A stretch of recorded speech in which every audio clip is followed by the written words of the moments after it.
This is the medal from the Chicago Half Marathon 2016. It spins. This is the medal from the Chicago Half Marathon 2018. This is the medal from the Chicago Half Marathon 2019. And this is the medal from the Chicago Half Marathon 2021.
13.1 miles, 6 minutes 54 seconds per mile, 1 hour 30 minutes and 25 seconds for my total finishing time running the 2021 Hoka Chicago Half Marathon. And yes, this is the medal, and this is one of the smaller, lighter medals that they've given out over the last 5 years. I thought I had run it every single year since 2016, at least every year that it's been run, but I guess I didn't run it in 2017 for some reason, although I don't remember that. So I don't have that medal. And I do remember I did run my first half marathon ever was this event. It was the 2010 Chicago Half Marathon. And in that year, if I recall correctly, it was just like a regular little medal, like nothing like gigantic like this. But I think 2016 was the first year that they started making them just like absolutely ridiculous. I could be wrong. I don't know that I've seen a 2015 half marathon medal before. So if you guys have one of those, let me know about it all in the comments. But these are the medals that I have from this event. I've been running it for a lot of years now, and definitely had a really good time coming back to it after the year off last year. Today I want to go over a little bit more in detail in terms of a race recap of how it went and kind of what I think this race means for me going forward as I'm getting ready for Chicago. So I'm going to break it out into a couple of sections. First thing I want to talk about is the shoes / the pace. I'll kind of talk about those two together because I do think those kind of go hand in hand. The shoes that I chose for this run were the Hoka Bondi X.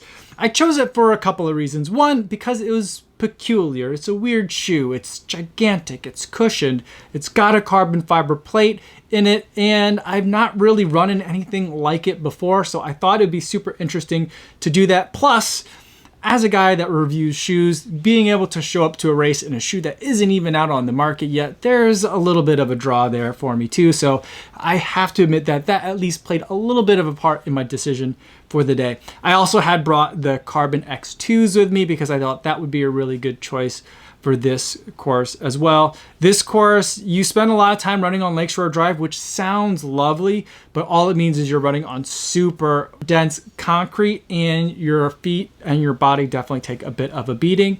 So because of that, I was like, well, maybe leaning towards a Bondi X would be a little bit beneficial, as this is not an A race for me or even a B race.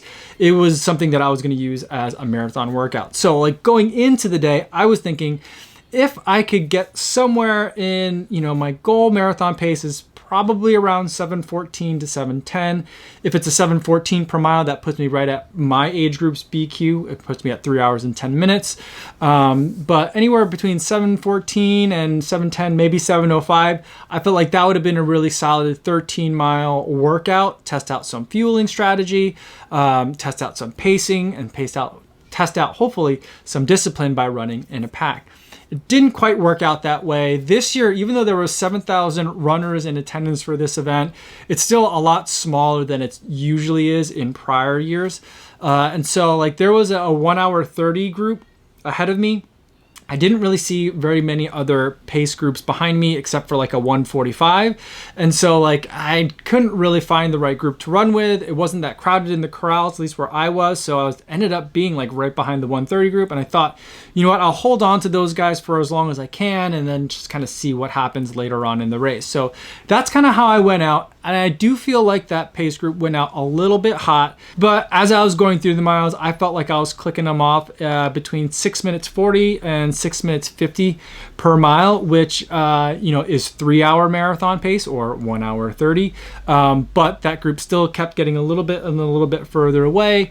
And it felt like I was working, not intensely hard, but it felt like I was working hard and harder than I really wanted to, at least for the purpose of today, which was to have a good kind of dress rehearsal workout. I did a little bit more of my kind of like walking through some of the aid stations, which I think I annoyed a runner behind me. After one of the aid stations, like she kind of caught up to me and said something to me, and I didn't register what she was saying to me now, but now like that I've had like a day to think about it, I think she was yelling at me for stopping in the aid station. So I apologize for that. I got to figure out a better way to do that. And I think in Chicago, it's not really going to be easy for me to be able to like slow down and stop in an aid station because I think I'm going to be surrounded by people the entire time. So I think I'm going to have to like kind of have to grab the cup quick, run with it for a little bit. And then once I'm kind of like a little bit further past the aid station, then I can drink it slowly, slow down a little bit, put it in the garbage and then head out. But I do still kind of like doing that. But at 640 or 650 pace, which is a little bit faster than my marathon pace, but not really quite my half marathon pace. I just didn't love the Bondi X. I have done, in my last run with it, I did a 10-mile run, a threshold workout, some mile repeats, and I felt like I had two issues with it. One, I felt like my toes were jamming up against the front of the shoe because it was just a little bit too roomy, a little bit too loose. And the other was that in my right foot, I was feeling a little bit of a hot spot right underneath where kind of like the carbon is like pushing up against the pads of your foot. So I'm extra cinching down and like making sure I paid a little bit more attention to the laces, solved like the fit issue so I didn't feel like my toes were jammed. I actually felt like my toes were very happy throughout the entire run today. I was happy with the amount of space that's in the Bondi X. But as far as like getting that hot spot, I felt the hot spot maybe about 5 miles into the race, even with kind of adjusting a lot of the lacing and making sure everything stayed a little bit more snug. And so I just think that for me and the way that I run, like my foot strike, my gait, whatever it is, I don't think the Bondi X likes to be at like faster than my marathon effort. And so I was beyond that for the entire day today. And so like I didn't like love it until I started feeling the hot spot. I felt, just great. It just felt like I was out on like a very much like an up tempo run. But like once my foot started bothering me, then I was just like, oh, I really kind of wish I were in a race shoe today. Just because I was really trying to keep up with that pack and they were going a little bit faster than me. And as it got windy, and then I saw that they were like a couple hundred, maybe 100 yards, or maybe a couple hundred feet in front of me, I thought, if I had some race shoes on, I'd probably be right in that pace group, and then I'd have a whole bunch of people to block the wind for me. So, I finished at 1 hour, 30 minutes and 25 seconds, and I definitely do think that if I had race shoes on for the day, that would have helped me pick up those 25 seconds. I think I would have been able to kind of stay a little bit easier with that pace group, but I'm not too worried about it overall because, today wasn't a race day for me. I wasn't trying to break 130 from like a race perspective. I was really thinking that would come in closer to like 132 and a half, which would put me a little bit closer to, my marathon pace or what I think my marathon time should be for 2 weeks from now. So overall, feeling really good about the race. I wish the Bondi X would have done a little bit better and would have been a little bit more peppy.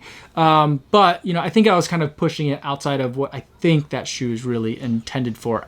Next, let's talk about fueling, because fueling, I think, was a big thing for me on the day as well. And that's another place where I think that even if I had kind of fixed the fueling a little bit better, which is a little bit annoying that 2 weeks out from the marathon, I still don't really feel like I got fueling nailed down. What I did was I brought 2 gels with me. I brought a Martin Calf 100 and a regular Martin 100. And I took the first one at like 3 mile, like at the 5K mark. And then I was like, oh wait, that wasn't the original plan. I was supposed to take one like 30 minutes in, not like 21 minutes in.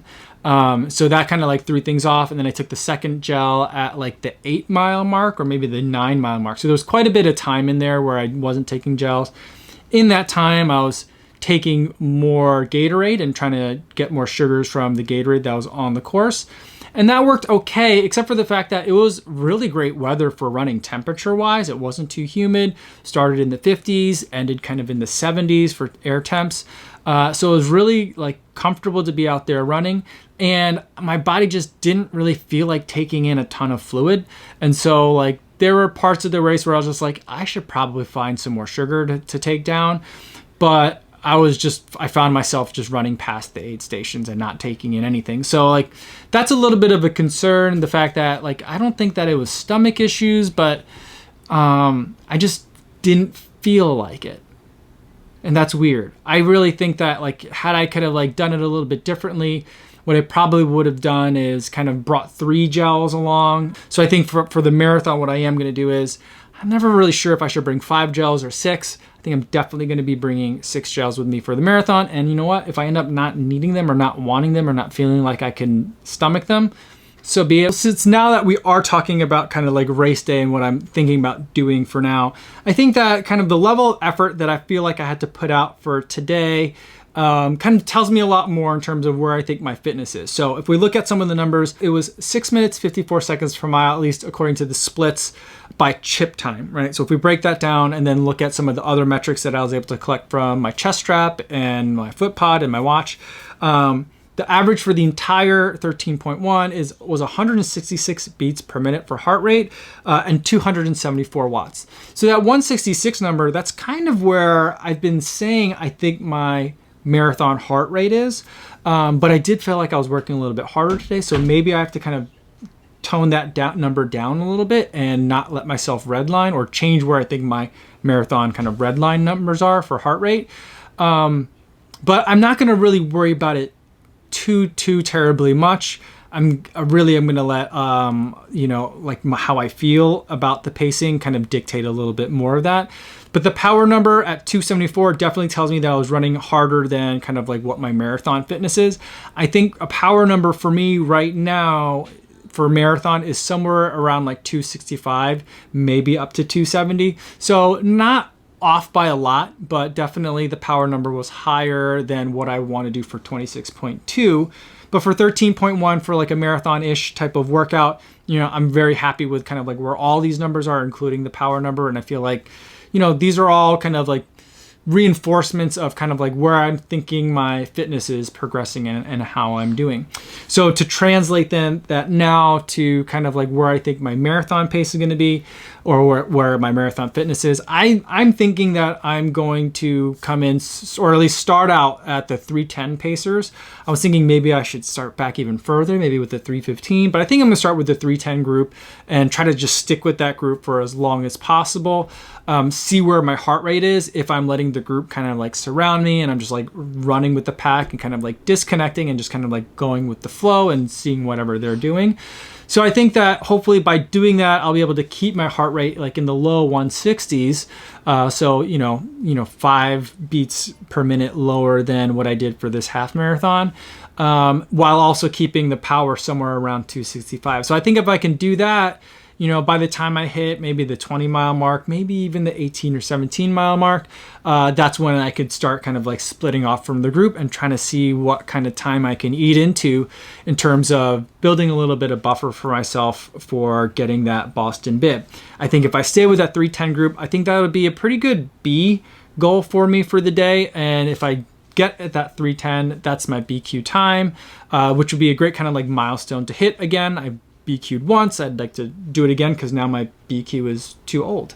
So I can't use it to try and qualify for future Boston marathons. So I'd like to do that, but I think realistically I probably need more than a 3:0 or better than a 3:05 to be able to get a bib for Boston in 2022, especially since there's still a backlog of people that are trying to run Boston. especially from abroad. So I think that it's going to be really tough to get in. So I'm not really all that optimistic that I'll be able to get a bib for Boston at Chicago, but I am feeling pretty good that I'll be able to at least get that BQ time, which I think is an achievement in and of itself. So I think that's kind of where I'm at. By the time this video hits, I think we'll be about 3 days out from when I can start seeing what the race day forecast is going to be like. So, you know, at least for the next 3 days, I won't be able to kind of like panic about that. So, you know, that's a relief for at least 3 days. But, you know, check back soon and we'll start freaking out over what the weather is or isn't going to be, or how I think it's going to change at the last minute anyway. So we can start talking about that later. But for now, I don't really know what the weather's going to be like. And with the Midwest, you never really know. So overall, I think the Chicago Half Marathon was a great success. I felt like it was a good day for me. It wasn't perfectly executed, but I think kind of like given the situation I kind of fell into on race day, I feel like I handled it relatively well, and I'm happy with like the way things are progressing. Overall, the event was executed flawlessly.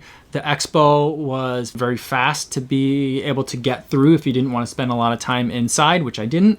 So I definitely appreciate that.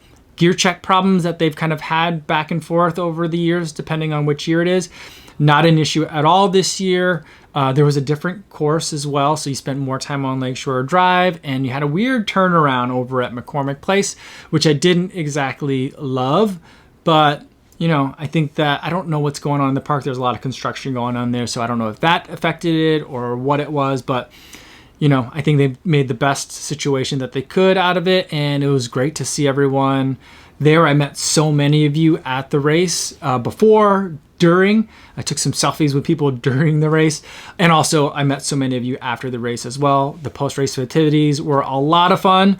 There was kind of a little bit too many people in even where though it was outside, still too many people in kind of like a condensed area for my comfort level. So I stayed for a little while, but not too long. But it was good to see like people just kind of out there enjoying a good run. I met a lot of people who this was their first half marathon, so like congratulations to all you guys. This is a great race to have that first half marathon experience, and hopefully you'll have a collection of giant oversized medals before no time, just like I do. Those are my thoughts on the race, the event, how my race went, and what it means going forward. If you have any questions, feel free to put them in the comments down below. Or better yet, stop by the live stream I do Monday through Friday right here on YouTube, and I'd love to talk to you in the chat. That's all I have for today, everybody. Thanks so much for making it all the way to the end of the video. Hopefully you guys are staying safe out there on your runs and in your tapers, and I'll see you in the next one. Yo, what's going on?